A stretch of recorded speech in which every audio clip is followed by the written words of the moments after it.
Trying to find a good silent area for my hookahs so you don't hear. I think the solution to that is just crack rocks or something like, maybe meth. Oh, yeah. Something you can light that's a little less loud. Whatever's convenient. I'm so happy we're done with this fucking House of Boners. No joke. I didn't write anything down for this one. No notes, no nothing. I just kind of... I literally groaned and then threw the book into the corner and didn't think of it until this episode. Right on. Get my webcam to work. Stupid. Your webcam. Ooh, baby. I can't get it up. Oh, that sounds like a personal problem. Yeah. They make medicines for that. And the first shot I was going to have was going to just be my crotch right there. It's just... Caleb, can you see me? If I can get the laptop lowered, that would definitely be the only shot you got of me, but I have to keep it far away. For spacious reasons, and also I'm 1,000 degrees with it. I don't think you can see the equipment. It's just out of frame, I believe. But yeah, this mixer and everything just boils me while we record. Well, that stooge Spencer, he gets to sit on the other side next to the window where it's nice and cool and breezy. Dog can't get over there, can't lick him. And then you have a lot to explain to your lady if she saw you webcamming your crotch. Yeah, she probably wouldn't like that too much. But at this point, I don't think she would be surprised. Disappointed, yes. Surprised, no. Who are you showing that to? Ashley? Oh, that bitch. That hoe bag. Well, it's a dude, so... Yeah, I said what I said. Okay. He's such a salute. Salute.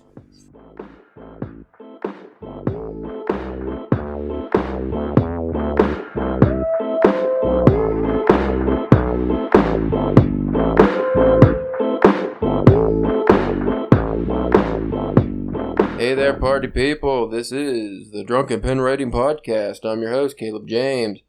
With me, suffering through the labyrinth that has been House of Leaves, is Mr. Ashley Hatter. How are you doing? Hey, what's up, man? I know you're excited to talk about this because this is your all-time favorite book, number one on your bibliography to read list. Oh, man. My crap shorted out. That's not good. Oh, there we go. Well, you turned into a robot. There we go. I did? Yeah, you did something. Anyway, so this is your favorite book of all time, right? Oh, man. Undoubtedly. I mean, you were thinking about copying it word for word just to say you also wrote House of Leaves. I was just going to change it to the Davidson Project instead. The Davidson Project? Oh, God. That sounds like a winner. Yeah, so we both suffered through this book, and it was, I don't know how long this episode's going to be, because after having 3 episodes already talking about this, I just feel worn out. I feel abused. Yeah, it was stupid. It was stupid, and it was dumb.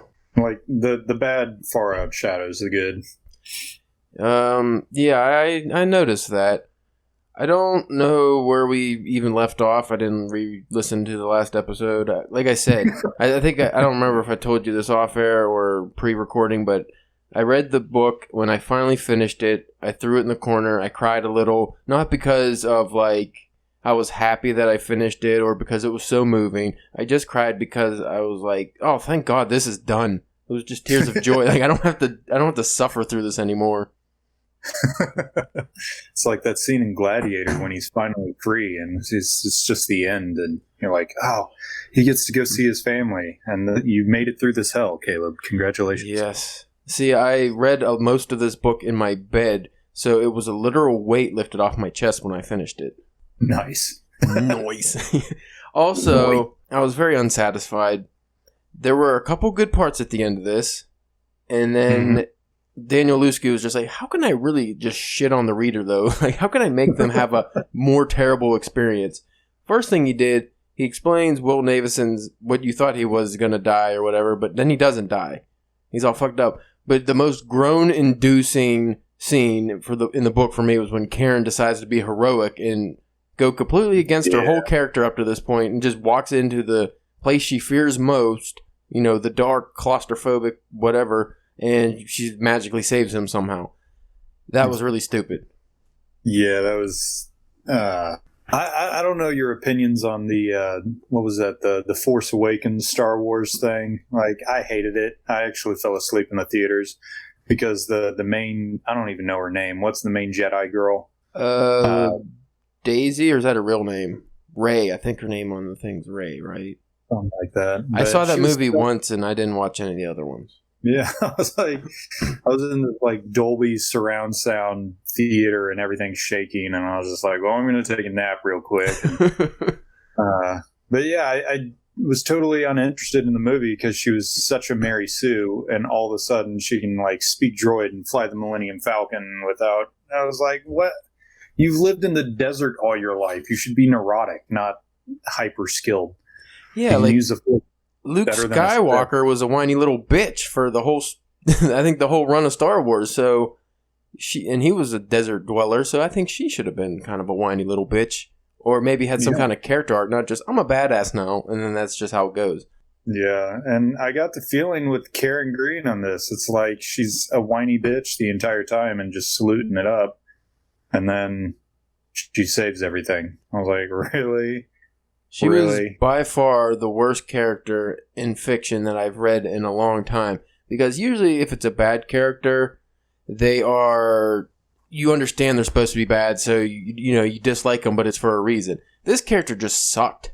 Yeah. She was just, there was nothing redeeming about her, so to throw that, Christ-like, well, Mother Mary-like scene in there where she just goes in and cradles him in her arms and saves him. Like, no, fuck you, lady. That's not how this goes. And then they, I don't know what, afterwards, it was, he's all messed up, missing like a leg or eyeball or like a bunch of random body parts all fucked up from frostbite. But he just kind of goes about his day to whenever he dies, I don't know. And then she like gets cancer and dies or something. It's like, well, that was really awful. Thanks. Yeah. He essentially sets himself up to become like the $1 million man. And because he's like missing all these parts of his body. I was like, oh, you could replace that with like a laser eye and a bionic leg. You could jump really far. Yeah, and your wife died of cancer, which is like karma. Yeah, that felt kind of just, actually. And then after that awfulness, you're like, okay, good. The book is over, but there's still like 180 pages left. So what is this shit? And I go into it. I don't even remember the order of this because I end up skipping a lot of it. But you had just his poetry, which was... Yeah. I didn't even read most of it. I just skipped through it because it didn't have anything to do with the story, I don't believe. Sorry. I was taking a drag. Okay. Yeah. You were doing what with the drag queen? Is that what you said? Whoa. Are you allowed to use that term anymore? If you are a drag queen or if you support drag queens. I don't know. There's a show called RuPaul's Drag Queen, isn't it? Or is it Drag Race? Is there a difference? They're not racing cars. I know that. Yeah. It's like they're the slowest moving people on the planet. It's like, you can't run in stiletto heels. And if you can, that's badass. Yeah. Yeah, then there was all the lame poetry. And then there was a whole section, I don't even know how long that one, because I didn't read any of them, was just random. Well, I read the first page, and then I was like, okay, that's enough. It was just quotes by famous people. Yep. I don't know what the point of that was. There was some other nonsense, I think. And then you got to the only part that I liked on the second half of the book, I think, was the Johnny Truant's, the letters from his mom to him. And at first I was like, okay, this is already way too much. I don't give a shit. But he wrote the letters in a way where it showed her descending into madness because she was in the loony bin. I did like that part. That was kind of cool. Yeah, that was like, if that had been in the actual book itself and melded in there somehow and take out an equivalent amount, if not more, of the shitty parts, especially the Karen parts, I think it could have been a much better book. I was reading up on House of Leaves, and I guess those letters were a separate, almost like novella-esque sort of thing. They weren't originally attached, and when this one came out, he just started adding a bunch of shit. So I'm like, okay. Well, at least you got one interesting thing in there. Yeah, I think what he should have done, and this is just coming from my non-famous writer opinion, I would have liked if instead of all the science shit and all the random list of nonsense and the way too many footnotes, I would have preferred if he would have just had like you kind of were saying, those letters melded in there somehow. Like maybe after every Johnny Truant part there was a letter, and then you could show his mother going into madness coinciding with what was happening in Johnny Truant's life. That might actually made a cool narrative. Yeah, I think that would have given almost like an anchor to the unreliable narrator that Johnny Truant was, because you would have this effect of, yeah, he's reading all this Davidson files bull crap and he's going crazy. Okay, we get that. He's done a lot of drugs and drinks a lot and sleeps around, and he's got a fucked up tooth. Which I don't understand how he gets the hot chicks with the fucked up tooth. It doesn't make sense. Well, you need to chip your tooth now. That's the key. That's the key right there. If that had been almost contrasted against or compared to the letters as they went through the narrative, it would have been really cool to be like, well, maybe mental conditions, mental instability is a genetic trait, or is it the actual thing? So it would have been like a double dose of doubt with that. So you're like, oh, I don't know exactly which to trust, and that could have been really interesting. Yeah, I think I would have liked that a lot more. Also, another thing that bothered me about Johnny Truant, there was a scene near the end. I want to say it was the stripper Thumper, or it might have been, there were so many girls, I just lost track. But it was after he was all gangly, non-bathed, brown teeth, just disgusting. No chick would want him by this point. And then there was he turned down one of the ladies. I think it might have been Thumper, actually, but she wanted to have sex with him and he turned her down. I was like, how? Why? It doesn't make any sense. Yeah. I don't get that. Unless you have some skeletal necrophilia sort of thing going on. But I was like, I don't know. I mean, personally, I don't know any strippers, but if I did, I wouldn't assume that any of them would want to bang a skeleton. Maybe he just had a Magnum Dawn or something. Surprisingly, Danielewski did not go into the dongs. He just stayed around the puffy areolas and whatnot. Yeah, the nipples like saints. Nipples like saints, man. They're holy. I wish I would have wrote down more lines like that, but I didn't want to go back. I didn't want to reread anything. And this is a book that I don't even know if I want to put on my bookshelf. It feels like a shameful thing. Like I just was looking through the Kama Sutra and decided to put on my bookshelf to display. I don't know if I want people looking at this. Yeah, people come over, oh, you read that, and then you have to, and with your luck or my luck, if anyone comes over and they see it, oh man, I love that book, and you're like, ah, shit, now we can't be friends. You got to have that conversation. I need you to leave my house. It's like when you you're friends with somebody for not super close friends, but you know them pretty well. Maybe a work acquaintance or something. Then one day you're actually hanging out with them, and then all of a sudden they just go on a racist tirade. You're like, oh, fuck. I can't be friends with this guy anymore. What the hell happened? Damn it. There went the boating trip. Oh, man. You really like Johnny Truant? Oh, come on. I just thought it was really cool, man. The way he just to come to his... Remember that scene where the skanky prostitute porn star threw the dog in the road? Yeah, I unfortunately remember that scene. Wasn't that great? No, it wasn't. It was awful. I hated it. That was pointless. There was no point. And it didn't... Again, if he had scenes like that in the book, but they led to something, they had some kind of overall meaning, that one was very shallow. It was something about, Johnny Truant was the stray dog that was abandoned like that or something. Yeah. And just thrown to the side. That was very ham-fisted and unnecessary. You didn't have to kill the little dog. It's like he tried to get into the Russian literature. Yeah. Of the American equivalent. I'm like, yeah, you kind of failed at that. But he tried again and again. And over and over and over again.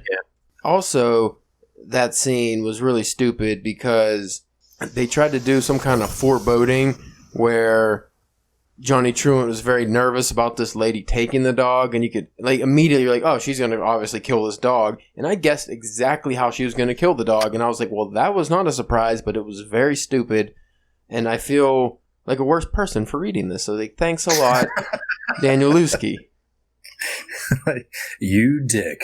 It's like when you read a book and kind of just out of nowhere, some like the author throws in a character that just throws in a bunch of N-words. You're like, oh, now you're making me read this, fuck. So now I'm thinking the word. Like, thanks. God damn it! Son of a bitch. Honestly, when I read the dog killing scene, I was like, oh my god, John Wick would like totally go crazy on everyone in this. It's like, Keanu Reeves, you need to get in this book and just obliterate everyone. There would be no House of Leaves. It would just be a house of death. he actually figures out how to kill the house. And you're like, oh shit. Just to get completely sidetracked, because I'm not overly interested in talking about this book too much anymore. I was always a big fan of Keanu Reeves just because, you know, just comes off as like a good guy, always does cool stuff. But I read an article last year where he is a very voracious reader.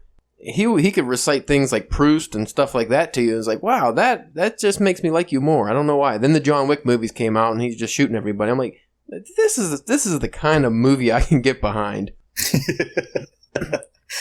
Yeah, he's a pretty cool guy. I don't know. I saw a picture of him where he's super mellow is what it seems like, and he stole a camera from the paparazzi, and some other paparazzi was taking pictures of him, and he's like smiling, running away with the camera, like dangling in front of the paparazzi. Oh, yeah, I saw that too. Like, dude, you can't be mad if Keanu steals your camera. You gotta be, ow. Yeah. There was a video going around of Keanu Reeves on a subway in New York, and he gives up his seat to a pregnant woman, and everybody's like, oh, that's so nice of him. And I'm just thinking, fuck just being nice. Like, why is Keanu Reeves just riding a subway? Like, and nobody was bothering him. That was the weird thing. It's like you just got like ultimate A-list celebrity just on the public subway. It was like, that's what the kind of guy he is. And then nobody bothers him, which is cool. And when they do, he's actually nice to them.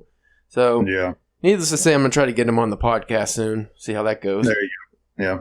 I saw a picture of Daniel Day-Lewis on a subway, and he was using a razor. Like a razor phone, the flip phone. See, there's I thought you just meant like a there will be blood razor. It's like, oh, yeah, Gangs of New York razor. Your milkshake. Like, no, the people leave Daniel Day-Lewis alone for other reasons. Completely off his chain. Yes. And I love it. He makes good movies too. Yeah.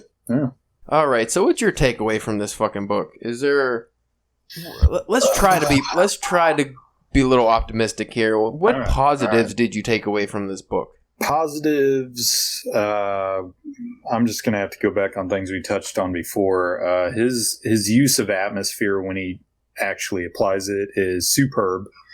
I could actually get behind some of his almost stream of consciousness 3-page long run-on sentences. Like I've read enough Virginia Woolf and stuff like that sort of stuff doesn't bother me as much as it might other people, and it was kind of interesting to read. I think he overdid it a lot, but you know it was still really cool.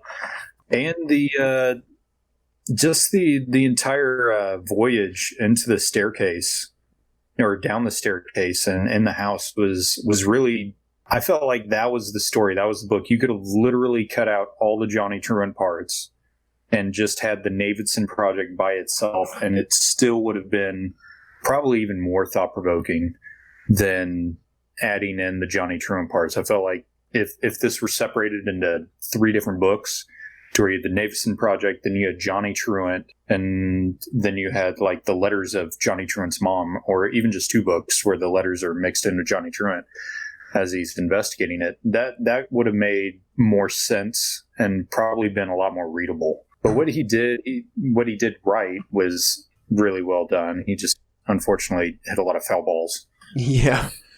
I think if he did a Johnny Truant book with the letters from his mother and stuff and maybe focus on that relationship as, Johnny Truant's life spirals out of control, no House of Leaves even necessary, and no Navidson Project, none of that. Just Johnny Truant's life story, and with the drug abuse and stuff. I think that could be actually a very touching read.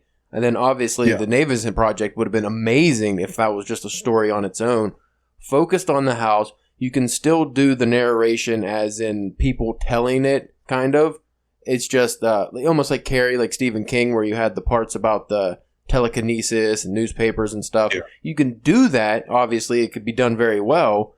It's just, again, there was too much. There was the footnotes. There was Johnny Truant, the old man story. There was too much in there. Wasn't necessary. If he just stuck to one or two themes, I think it could have actually been really good. And either way he went.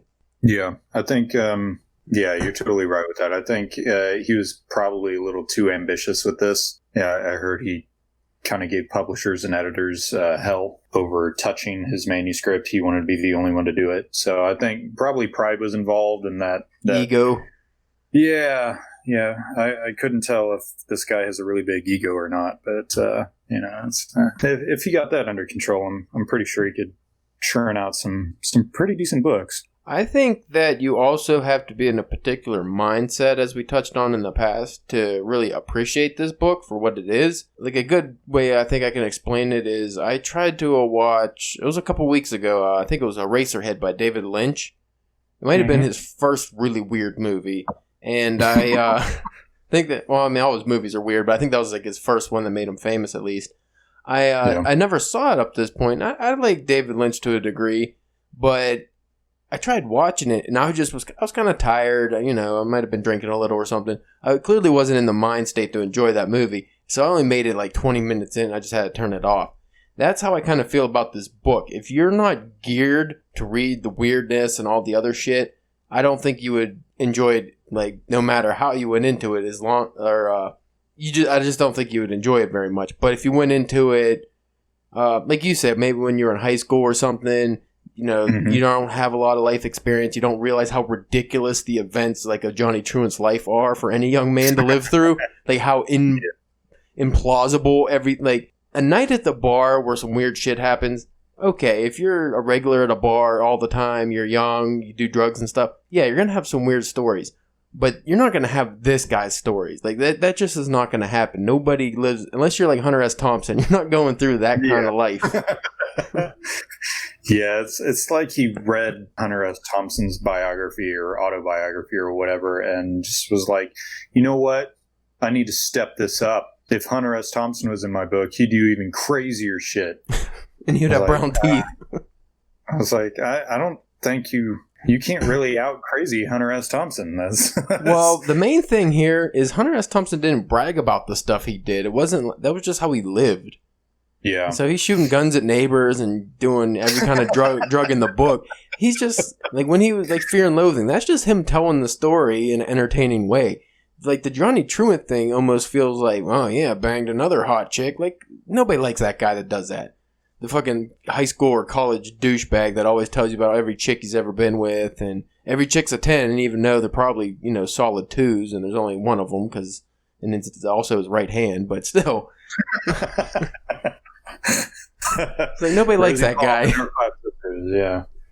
Yeah, it came across really bad, and it was the annoying douchebag in the locker room or wherever. You're like, yeah, no, that didn't really happen. You can shut up now.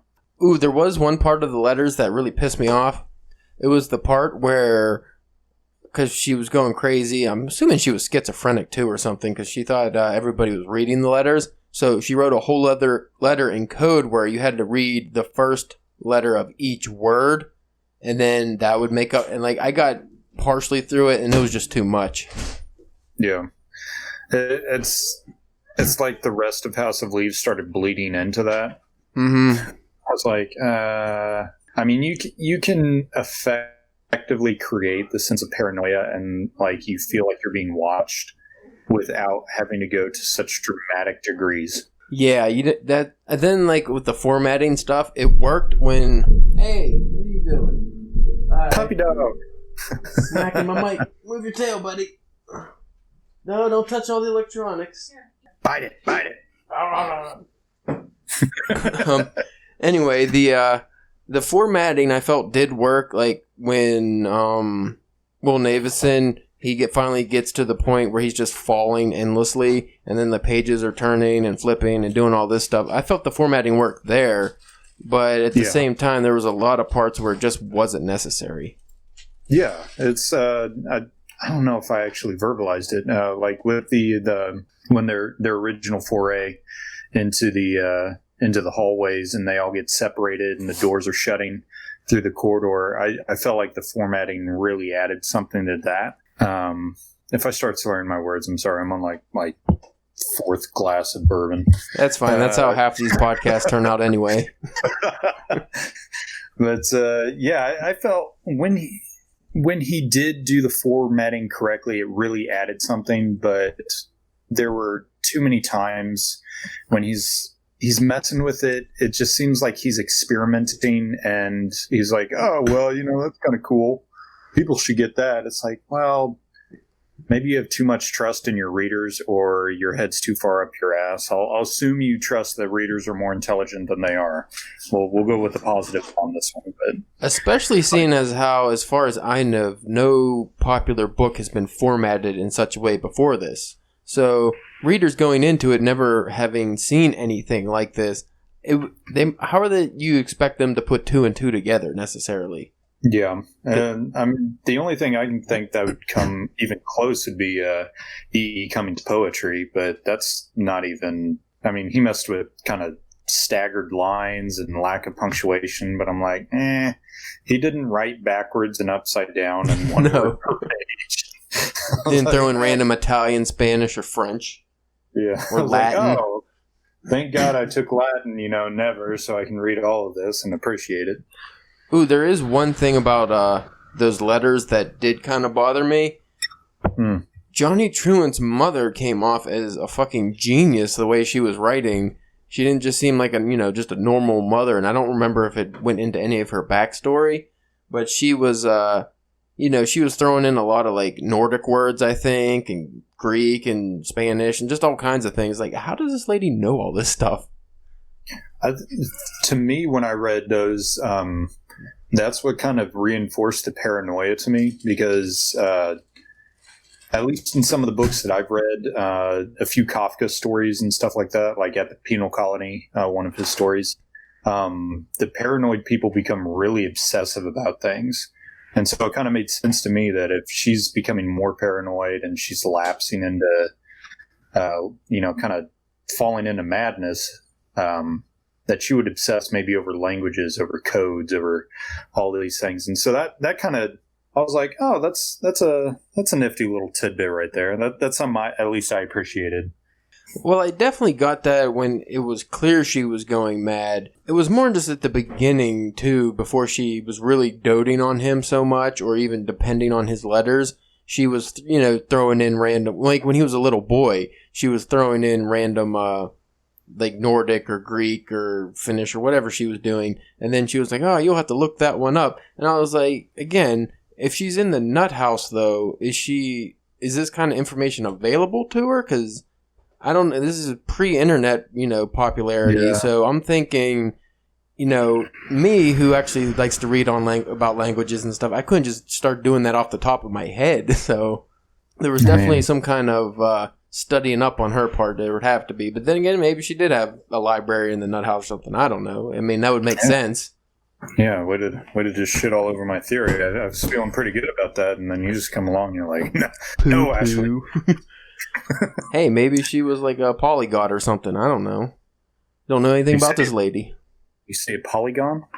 Polyglot. Isn't that people that speak multiple languages? Oh, yeah. The polyglot. Yeah. Polyglot.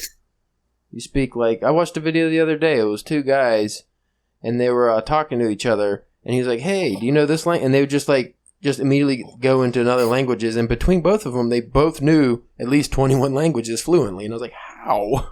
I struggle with Spanish and Japanese, and they're doing, they weren't just doing every language, they were also doing different accents for each language. I was like, come on.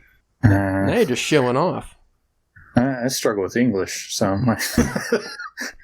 I speak the English real good. Oh, so good. Just a brief segue here. That Japanese novel I told you I was thinking about doing for this, we're not going to do that because I'm about 80 pages or so into it, and I am absolutely hating it. I am so disappointed. Yeah. What? That was Grotesque? Grotesque by Norino Cariono or something. I forget her name. But apparently she's an award-winning author and is one of the few whose work has actually been nominated for English awards too, like awards in America. So that was a good sign.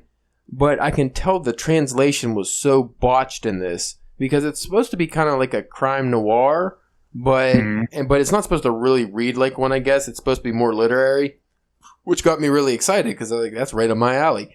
But you could tell that whoever translated was throwing way too many English like slang words and stuff into this so far. And the narrator is extremely unlikable. I just wanted to stab her through the book. And so far there's nothing good about it, and I almost want to bail. I'm at least get to the halfway point, but I'm like, why am I even reading this? Yeah. When was it nominated for all these awards? I don't know if this one was nominated for awards. I'm just saying her other work was. But okay. I think this was I want to say published in 2000 or something. Yeah, she's supposed to be a very great Japanese author, and I'm trying to broaden my horizon because I only read a handful of Japanese authors, and I'm like, I want to try some other ones with different styles because usually I read kind of the same styles. So I'm like, I'm gonna, more of like a literary style. That's why I went with the noir books. I never read really too much noir to begin with, like American noir. So I wanted to get some cool crime fiction.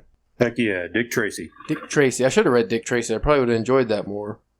I also got a gigantic Sherlock Holmes collection that I need to get into. But why not just buy more books? Huh? That's what I need to do. Dude, that's a solution for everything. Yes, it is. That and bourbon. Bourbon. I wanted to drink some bourbon tonight, but I went to the gym, and that usually doesn't make me feel too good after. Makes the muscles kind of sore. That's why I go at 4:30 in the morning. Yeah, I'm not that eager to go to the gym, especially when it's like 90 degrees out, just morning, noon, and night. It's terrible. Just walk out and it's 100% humidity. That's what I wanted to bring up. What did you think of the art that they threw in at the end of this? I thought some of that was kind of cool. Let me look at it again. Page 659 has a cool, it's like a comic book page. I think that's really cool and actually made me like, hey, this could be a comic, and I would read the fuck out of that comic. Those were nifty. I didn't really get, like, the man looking in outward or whatever it's called. It's like on 662. Oh, yeah, it was just like, what is the light? Is that a flare? Is it supposed to be Navison in the darkness, I guess? I don't know. I didn't understand that one either. Yeah, I was like, I don't know. Well, it's from Exploration number 4. I don't remember which one that was. I forget how many they had. Too many. No, it's I definitely think you're right with the comic possibilities because I mean they have the corridor right there, and that's pretty jive. That's cool. Yeah, I'm not a huge fan of the art, but it's kind of cartoony, but I'm sure this was just a goof. I do say that this would be terrible for like whoever had to print this. The amount of ink that they're gonna have to pay for to do all the black pages, like that would suck. Yeah, no joke. Also, what is with the what is this here? The index. Is this necessary? This big ass index? Like it's a dictionary or something? I was like, why is there an index? This isn't a nonfiction piece. The only thing I can think of is that it's Minotaurs in red in the back. Yeah, that's pretty cool. Yeah, I thought that was cool too. But it's like I think it's just trying to pull us in, or his attempt to pull the reader into experiencing what Johnny Truant was experiencing. But like that was kind of stupid. I know that I didn't look it up because I didn't want to get depressed. Not for me, just for other people. But I know there's definitely people out there who've gotten into book groups and has literally read every single word in this book, read all the index numbers and everything, just because people get obsessive about things, and it's very weird. Because I know there's a couple groups have devoted 15 to 20 years to cover James Joyce's Finnegan's Wake, and that's a terrible book in my opinion. So I could imagine this would be something along those lines of people analyzing, and then that's why it got its cult status because they make it like it's something more than it really is. Yeah, I mean, I can understand dedicating time to Finnegan's Wake just because of the stylization and the ridiculousness of the language involved. Like, I don't understand anything about it. If you're a scholar, it's very cool. it's definitely something to study. For me, it's unreadable just because he combines like English, Irish slang into the one word, and like nothing makes sense to me in that book. I read a couple chapters I think of it, and I just I can't do this. I think I read somewhere he was originally going to use different color inks too, so he was like the pre-Danielewski in that way if he had actually done it. Yeah, but he had a bitchin' eye patch. Yeah, I need an eye patch.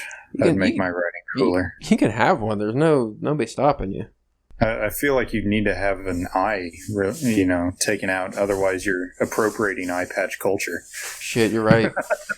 Yeah, you don't want to do that. That'll get you in big trouble. I was thinking about putting up a tweet about that, seeing how many people would get upset. About eye patch appropriation? No, just any kind of appropriation, because for some reason, a whole country that's was created by cultural appropriation now shuns it for some reason. Yeah, I'm like, I don't understand. Well, at what point do you stop? It's like, does anyone not from an English-speaking country have to go back to the language of their ancestors? Like, what? Like, how far back do you not appropriate? As I remember being raised to believe that America was a melting pot, and I was like, well, I guess all the fluids are separating now. That sounded gross. Yeah, that was nasty. All the fats are going to the top. Yeah, I don't get that. It definitely seems too that it's the white folks that get the brunt of the cultural appropriation, and the Asian folks, they get it too for some reason. But I think that's more because they don't fight back; they just kind of take it. They don't give a shit. They're kind of focused on working hard and going to school and shit. That's why Harvard is made up of 90% Asian people. Yeah, I was like, I was looking at all these things of, inequality and, systemic racism. I was like, if anyone has the odds stacked against them, it's the average little Japanese guy that's trying to get into a college here because he's got to score beyond perfect on the SAT. I'm like, that doesn't seem fair. At least some of the Ivy League schools, I know Harvard is, I think Yale might be too, they're finally getting sued, and rightfully so, because like you said, the entrance exams to get into college, whatever test that you have to take, they even outright said the Asians, because there's too many of them getting into the schools, they have to score higher than any other race. I'm like, that's so messed up. I actually watched, there was a 60 Minutes interview or something, or Dateline or something like that, with an Indian guy who said he was an African American just so he can get into school because same scores, but if he, because Indian's Asia, he wouldn't have been able to get in. And I was like, that's super racist. You can't do that. Yeah. Yeah, it's like they ignore certain they being the ambiguous they, the powers that be. They. Yeah. There seems to be a general accepted ignorance or shunning of certain actual racist things going on, while other non-racist things going on are, lauded as such. I was like, this country just seems backwards. If you make everybody racist, then nobody's racist or we're all racist. I don't know how that works. It sounded better in my head. I don't get the cultural appropriation thing because some of the coolest stuff were invented, jazz music and just most things that I love have been appropriated from another culture. So I'm like, well, what do I do? Because I don't want to listen to just Irish music all the time. And that's it. That would suck. I tried that once. I tried going 30 days listening to only Irish music, and that's why I lost most of my hearing in my right ear. I just started stabbing myself with a pencil. Too much Michael Flatley, Lord of the Dance type of stuff. Don't judge me. Yeah, just it should be a compliment, if anything. It's like, hey, to the black community, you got some cool stuff. I like cool stuff. I want to be involved. I don't want to throw stumps or whatever they do in Scotland. That's not fun. I want to watch basketball. It's better. Yeah. Wait, well, that doesn't matter. Basketball is invented by Jewish people, I believe, in Canada. I honestly don't know. I don't know. James Naismith, you're not the sports guy. You don't play the sports ball. I can't sports ball very well, so I don't sports. I could sports ball like a mofo. Oh, man. All those balls in the sports. All of them bouncing and dribbling and rolling. Oh, shit. We're supposed to be talking about House of Leaves. House of Leaves. So, House of Leaves, which I think from now on we will only ever refer to as House of Boners. appropriate. Which would have made a more interesting book. Instead of, just endless darkness, it's just endless boners hanging off everything. That would have been cool. But my take, I would give this, which I don't even remember what I reviewed it on Goodreads. I think I gave it a star rating, which is probably a 2 or a 3. And if it was that, it was for the effort, not the story. Yeah, I'd agree. I'd put it at a solid 2. If I was feeling sorry for the guy, like he ended up dying the day before I gave the rating, I would probably review it higher. But, I wouldn't. I would be like, because they just would chuck him in his favorite dumpster and push him down the hill, and that would be the end of him, so that's all right. Yeah. After they eviscerate him and shred him into small pieces. No, he probably has it in his will that they have to, mix him with, pulp and make him into a book. You think one of those guys. Oh, my God. Do the Hunter S. Thompson thing. Johnny Depp, shoot me out of a cannon. See, but at least that's cool. Yeah. And it wasn't a body, it was just the urn full of ashes, so... Yeah, I would rather have my body just shot through the air, the circus style. That would have been cooler. Just put my body in a trebuchet and just launch it. Just ragdoll me through the air and just land in a random tree, break every bone, head falls off. That'd be awesome. At least that'd be cool to see. That'd be sweet. Just make sure I'm dead first. So, now that this book is behind us, what book should we read for a future inebriated reading challenge? Oh, man. I like the experimental idea of us reading kind of weirder books, but I want them to be a book that doesn't suck so bad. So maybe a little more vetting on our parts. I was really excited for this book. That's what disappoints me. I'm thinking, I don't know. Have you read any Thomas Pynchon, like Gravity's Rainbow or anything? I have not. I've thought about it. I just never got down that far into my rabbit hole of weird reads yet. Yeah. I have a list somewhere. You always have a list. I always have a list upon a list upon a list, and they read in every language, upside down, sideways, and some of them are actually 3D. Shut up, Daniel Whiskey. Thank God 3D printers weren't a thing when he made this book. Oh my God. Yes. I'm surprised he didn't make this a pop-up book. that would be sweet. I'd actually enjoy it probably even more if there were pop-up sections instead of this stupid formatting. Yes, you are correct. Hold on, you know what? Let me bring up a list here of... I'll just look up weirdest novel. There's one on DPW I did a long time ago, just like a small list of... And Finnegan's Wake was one of them, so... But I didn't feel like trying to go through that again. Here we go. We have Gatsby by Ernest Vincent Wright. I believe that book was terrible from what I've heard. 50,000 word novel that doesn't use the letter E. Yes, that's right.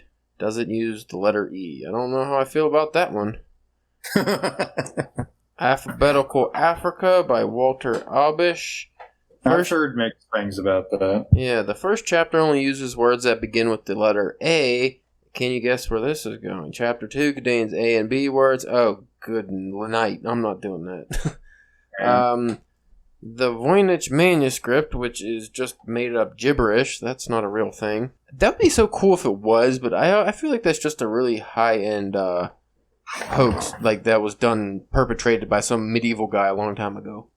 Hey, I'm gonna look at my own list. All right. Let's see. Against Nature by Joris Karl Heisman.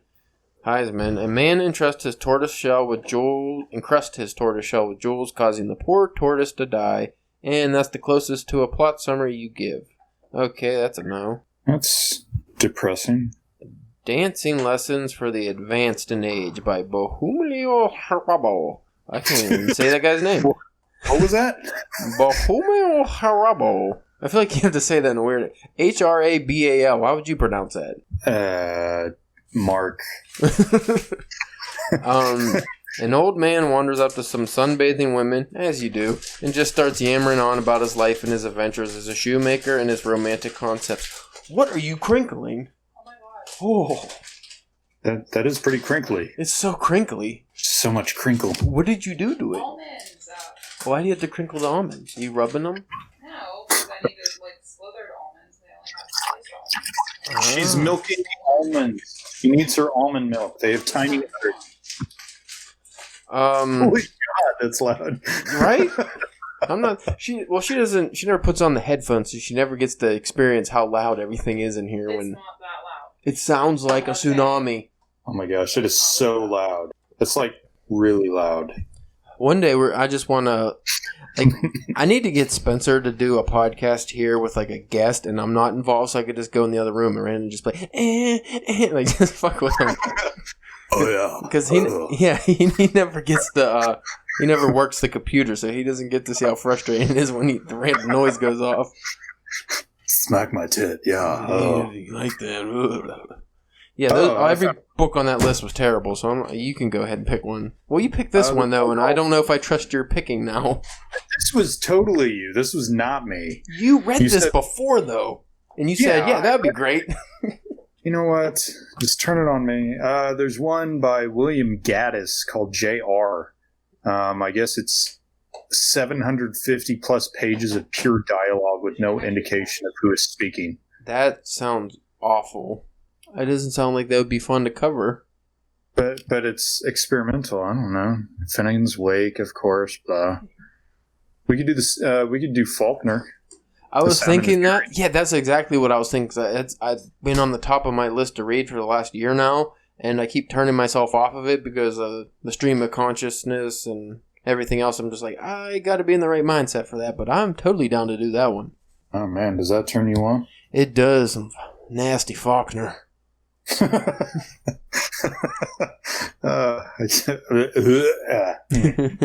I do find when I look at Goodreads and see people that just give pretty much that noise you just made in the form of a review, it makes me kind of want to read the book sometimes, and that's what old Mr. Faulkner gets a lot is the blah, blah, blah. Let's see what else I got here. No, I got Proust. I do want to read Remembrance of Things Past, but it's like, what is that, over 1 million words or something? Jeez, man. Yeah, well, it's like, I think they broke it down to 7 volumes, but I believe Proust was French, wasn't he? Yeah, I believe so. So you're reading a translated version, and I'm pretty sure it's like over 1 million words or something. And there's lots of, I think one whole book is just like a dance or something crazy. It's pretty wild. Also, a book that Keanu Reeves has read. Did you buy everything in crinkly wrapper form? Do you want to taste this? What is it? It's a fucking dip. What? A dip? I'll taste the dip. Yeah, that's what I'm doing. What? She's making dip for the 4th of July, I guess. Oh, you're taking it to work?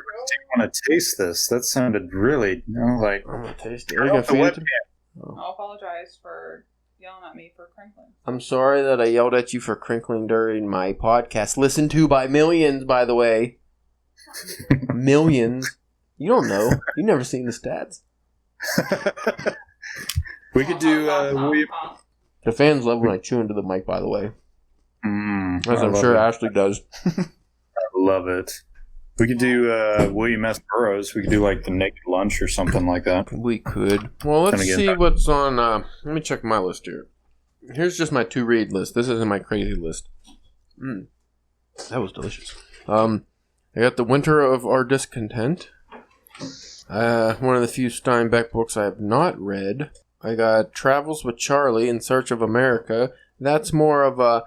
That's also Steinbeck. I put that on my list because I read Dharma Bums by Jack Kerouac, and it was okay, but I heard this is like a better version of that. We can do Johnny Got His Gun by Dalton Trumbo. Ooh, I just like his name.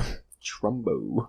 Yeah, I guess a World War I soldier wakes up in a hospital bed, having lost all his limbs and facial features, trapped in what's left of his body, unable to move at first even communicate or even kill himself. That sounds hella depressing, though. Yeah. But I would say definitely put that on. Here, write down a list of these. Mark that down. That'll be one we might check. Do all the work for you and just write more. Yeah, that's why you make the big bucks. I need a raise, by the way. I'll get on that as soon as I give myself one. I got Killing Commendatori by Haruki Murakami. That one's too long. Do Androids Dream of Electric Sheep and A Scanner Darkly. Oh, man. I've read both those and I love them. I read those when I was a kid, but I've not read them. I like to visit work when I'm an adult now because it changes my opinion on things, and those are a few of the books that I have down. Let's see. Man, this... There's a book called Hopscotch by Julio Cortázar. That is a really weird book. Yeah. So you know about it? Yeah, I've looked into that one too. I was like, man, I'd have to buy it on Amazon. There's no way of like, oh, can I get the ebook version? Yeah, that's it'd be like House of Leaves on the ebook version. It's not working. Yeah. Ooh, what is the what is his name? Gabriel Garcia Marquez? Yeah, what is that one book where it goes through like 100 generations of a family? That's oh my gosh, I know this one. I should know it. I don't know why I forgot. That's also been on my list for a while. 100 Years of Solitude. That's it. That's one I definitely want to check because I want to read more Spanish fiction, but I haven't. I got burned. I read. It was actually an Amazon free book, and it was. Hold on, let me check. I don't even remember her name. I don't feel like looking it up. It was. She's apparently a very celebrated Spanish author. It was a fucking terrible book. It's just because the protagonist was so unlikable. Sure. I don't get why people do that so often. It's like you can have a reprehensible narrator without having to make them completely unlikable. Exactly. Like, I hate that. It's like I don't have to agree with anything that they're doing, but I do want to enjoy reading their perspective. Yeah, I want to.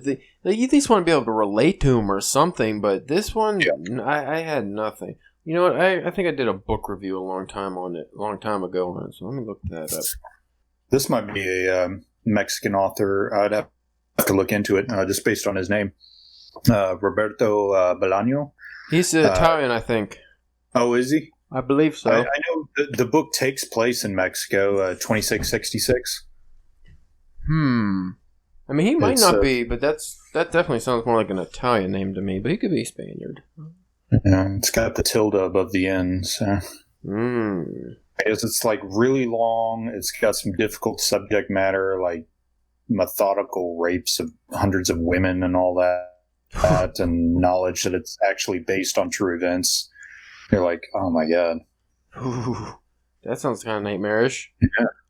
That awful book I read, by the way, was Pierced by the Sun by Laura Esquivel. Don't read that book. Okay. Yeah. Shit.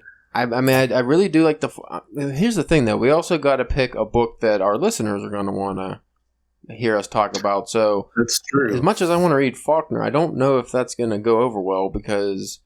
Like, at least House of Leaves, that's kind of the cult following stuff. The views for the episodes for it are good. So I'm trying to think of a book that would be equivalent. I don't want to go like the, stupid booktubers. I'm going to read every young adult book and give it a good review, and then everybody's going to like me. I don't want to do that shit. Yeah. You know what? How about we end this episode, actually, right. And then we can talk about more off air. Fair enough.